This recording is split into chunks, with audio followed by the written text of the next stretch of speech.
तो हमारा next method है मैरी कोंडो मेथड। मैरी कोंडो हमें सजेस्ट करती है कि हमें हमेशा अपनी चीज़ों को कैटेगरी वाइज क्लीन करना चाहिए, डिक्लटर करना चाहिए। जैसे कि क्लोथ की एक कैटेगरी हो गई, पेपर्स की एक कैटेगरी हो गई, किचन आइटम्स की एक कैटेगरी हो गई, क्राफ्ट आइटम्स की एक कैटेगरी हो गई। और जब आप एक कैटेगरी को पिक करते हैं तो आपको उसका सारा जो सामान है वो निकालना है और एक एक चीज़ को अपने हाथ में लेके टच करके फील करके खुद से क्वेश्चन पूछना है, does it sparks joy to me? क्या ये चीज़ मुझे खुशी देती है? और अगर इसका आंसर येस हो तो ऑब्वियसली हम लोग उस चीज़ को रखेंगे, और अगर इसका आंसर नो हो तो हम उस चीज़ को थैंक यू बोल के कि आपने हमारा साथ दिया, आप हमारे साथ थे, उसके लिए बहुत बहुत थैंक यू। और फिर हम उस चीज़ को डिस्कार्ड कर देंगे या तो डोनेट कर देंगे अगर वो चीज़ किसी और के यूज़ करने लायक हुई तो। मैं आपको एक एग्जाम्पल देती हूँ। जैसे कि मेरा ये कुर्ती का पाइप है, तो मैं इसको अगर क्लीन करूँगी तो मैं इसको मैरी कोंडो मेथड के हेल्प से कैसे क्लीन करूँगी? मैं सिंपली कुर्ती को पिक करूँगी and I will touch it और मैं खुद से पूछूंगी, does it sparks joy to me?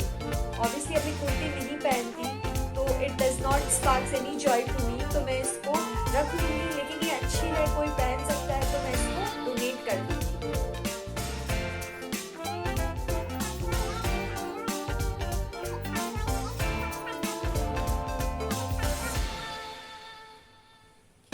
Does it sparks joy to me?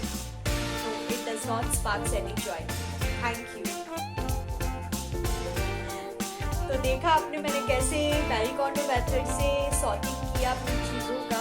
तो आप भी अपने घर में अगर आप क्लीनिंग स्टार्ट कर रहे हैं तो अपने घर की एक कैटेगरी को एक टाइम लीजिए और उसको इस तरीके से सॉर्टिंग कीजिए, तो आपके लिए आप सबके लिए हेल्पफुल रहा होगा। अगर अच्छा लगा तो आप इसको ऑब्वियसली अप्लाई कर सकते हैं, दूसरे मेथड्स के साथ इसको कंबाइन कर सकते हैं। तो चलिए बढ़ते हैं अपने नेक्स्ट मेथड की तरफ। तो हमारा नेक्स्ट मेथड है 4 टॉस मेथड। इसमें आपको क्या करना है, आपको कोई भी एक सेक्शन लेना है, उसका सारा सामान निकालना है, सारा सामान बाहर निकालना है और एक एक चीज़ को पिक करके आपको इन कैटेगरीज के अंदर डाल देना है। फर्स्ट कैटेगरी है कीप, कि हमें वो सामान रखना है। दूसरा कैटेगरी है डोनेट, हमको उस सामान की जरूरत नहीं है लेकिन वो अच्छी कंडीशन में है, वो दूसरों के यूज आ सकती है, तो आप उसको इस सेक्शन में रखेंगे।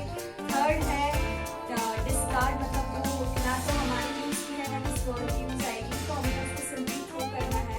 और लास्ट वाला जो कैटेगरी है वो है डज नॉट बिलोंग, मतलब वो हमारे इस सेक्शन की नहीं है, वो किसी और से बिलोंग करती है, तो उनको उसकी प्लेस पे आके रख देना है। इसमें आपको सारी कैटेगरीज की अलग करने के बाद आपको सॉर्टिंग करने की जरूरत नहीं रहेगी कि कौन सी चीज़ किस कैटेगरी में जाएगी। तो जस्ट मैं आपको एक एग्जाम्पल दे रही हूँ, वैसे ही मेरी वर्कआउट होगी। जैसे मैंने कुछ कुर्तीज पिक की, जैसे ये कुर्ती अब मेरे को नहीं पहननी लेकिन ये अच्छी कंडीशन में है, तो मैं इसको डोनेट वाले पाइल में रख दूँगी कि किसी और की यूज आएगी। ये कुर्ती अच्छी है, मैं इसको पहनती हूँ, तो इसको मैं कीप वाले में रखूँगी। अगर जैसे लाइक ये मेरे पास एक कोई मटेरियल है तो इसको शायद मैं यूज नहीं करती, लेकिन इसका मैं कुछ बना सकती हूँ, तो इसको मैं अपने आर्ट एंड क्राफ्ट वाले में रखूँगी, इसको मैं डज नॉट बिलोंग वाले में रखूँगी और इसको जाके बाद में अपने आर्ट एंड क्राफ्ट वाले सेक्शन में रखूँगी। तो ऐसे ही आप कोई भी कैटेगरी आपको ऐसे ही पूरा उसको सॉर्ट करना है। आपको आप इसमें और भी चाहे तो ऐड ऑन कर सकते हैं और आपके अकॉर्डिंग आपको जैसे कन्वीनियंट लगे, तो आप ऐसे बहुत इजीली अपनी कोई भी एक सेक्शन को बहुत ही अच्छे से क्लीन कर सकते हैं। आपको ज़्यादा दिमाग लगाने की भी जरूरत नहीं है, बस सिंपली इन कैटेगरीज में उनको रखते जाइए और बाद में उनको अपने। लास्ट मेथड है स्वीडिश डेथ क्लीनिंग मेथड। एक मार्गरेटा लेडी है, उन्होंने एक पूरी बुक लिखी है इसके ऊपर कि how it does it works in Swedish death cleaning, लेकिन वो बुक का समरी मैं आपको दे रही हूँ। वो बोलती है कि आपको बस अपने आप को अनबर्डन करना है उन चीज़ों से जो चीज़ें आपने रख रखी है, क्योंकि शायद वो आपके फ्यूचर में यूज आएगी। शायद आपको लगता है अगर मैं उसको थ्रो कर दूंगी तो किसी को हर्ट हो जाएगा, या वो किसी का गिफ्ट आया हुआ है, या आपको लगता है कि आपकी फ्यूचर जनरेशन उसको यूज करेगी।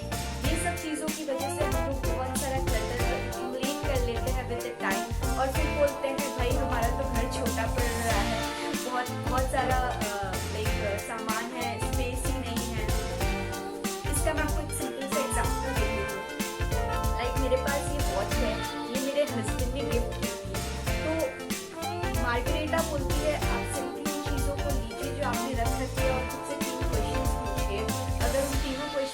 आंसर्स नो हो तो obviously you have to discard this और you have to donate this whichever you find और like whichever is suitable for you. तो मुझे फर्स्ट क्वेश्चन खुद से पूछना है कि will I use this in future, क्या मैं इसे फ्यूचर में यूज करूंगी? तो एब्सोल्युटली नॉट, क्योंकि इसके सारे स्टोन्स गिर चुके हैं, तो obviously I am not gonna use it in the future. The second question I have to ask, if anyone will be happier if I will keep this. तो मैं अगर सोचूं कि शायद मेरे हस्बैंड को अगर बुरा लगेगा अगर मैं इसको थ्रो करूंगी, तो ऑब्वियसली उनको तो शायद याद भी नहीं होगा उन्होंने मुझे ये गिफ्ट की है, तो उनको बुरा नहीं लगेगा अगर मैं इसको थ्रो भी कर दूंगी। And the last question I have to ask to myself, will my future generation will gonna use this? बच्चों के लिए क्या ही इम्पोर्टेंट रहेगा। आप अगर सोचते हैं कि कोई चीज़ों को आपने रख रखी है कि आप अपने बच्चों को, अपने फ्यूचर जनरेशन को वो चीज़ हैंड ओवर करेंगे, तो उनके लिए उस चीज़ का कोई इम्पोर्टेंस नहीं है, बिकॉज उन्होंने उस चीज़ को फील नहीं किया, उन्होंने उस चीज़ को विटनेस नहीं किया है। जैसे कि अगर मैं इस चीज़ को उनके लिए रखूँ तो उनकी क्या यादें जुड़ी है? इससे कुछ भी नहीं, क्योंकि जब उन्होंने, मेरे हस्बैंड ने मुझे गिफ्ट की थी तब मेरा बेटा हुआ भी नहीं था, हमारी जैसे एंगेजमेंट हुई थी, तो उसको ना इस चीज़ से कोई लाइक रिलेशन है, कोई भी अटैचमेंट है, तो ये सब वेस्ट है उन लोग के लिए रखना। हम लोग काफ़ी दफ़े ये बच्चों की लाइक छोटे छोटे कपड़े रख देते हैं कि भाई हमारा जो आगे अगर बेबी होगा या किसी और का होगा घर में तो हम लोग उसके लिए यूज़ कर लेंगे, लेकिन क्या हम रियली उन चीज़ों को यूज़ करते हैं? क्योंकि like fashion is changing so fast, time is changing so fast, तो हम खुद भी अगर एक जो ग्रोथ होता है, आप खुद सोचिए अगर कोई आपको दे तो क्या आप उस चीज़ को वेयर करते हैं? तो ऑब्वियसली हमारी फ्यूचर जनरेशन उस चीज़ को वेयर नहीं करने वाली। तो स्वीडिश डेथ क्लीनिंग इसी के ऊपर है पूरा, कि आपको उन चीज़ों को अनबर्डन करना है खुद को, जो चीज़ें आप यूज़ नहीं कर रहे, जो चीज़ें आपको गिफ्टेड आई हुई है, जो चीज़ें आपने फ्यूचर के लिए रख रखी है, अगर आपने पिछले 2 साल 4 साल 6 साल में उन चीज़ों को यूज़ नहीं किया है, तो आई एम श्योर आने वाले 10 सालों में भी आप उसको यूज़ नहीं करने वाले। तो प्लीज़ उन सब चीज़ों को इकट्ठा करके मत रखिए। और फिर आप बोलते हैं आपका घर छोटा पड़ रहा है, आपके पास बहुत सामान है, नया सामान लाए तो रखे कहाँ पे? मेथड उसी के ऊपर है कि आपको अनबर्डन करना है उस क्लटर से, अनवांटेड चीज़ों से जो आपने बहुत सालों से रख रखी है और आप सिंपली बस उसको रखते जा रहे हैं, मतलब सालों साल वापस निकालते हैं, उसे ठीक करते हैं, वापस वो सारा सामान उधर रख देते हैं जस्ट कि हमको फ्यूचर में यूज़ आएगा, तो यूज़ नहीं आने वाला। तो इसी के साथ मैं अपना वीडियो एंड कर रही हूँ। होप्स आपकी दिवाली की जो क्लीनिंग हो वो इन मेथड से बहुत ईजी हो जाए, ये आपको हेल्प करे। वॉचिंग, होप्स आपको ये वीडियो अच्छा लगा होगा और हेल्पफुल लगा होगा। अगर कोई भी मेथड समझ में ना आए तो जस्ट कमेंट बिलो, मैं उसका एक डिटेल वर्जन ज़रूर लेके आऊँगी। तो चलिए मिलती हूँ अपनी नेक्स्ट वीडियो में। Till then be happy and spread happiness, take care of you, your loved ones and your home, and be a tidy bug.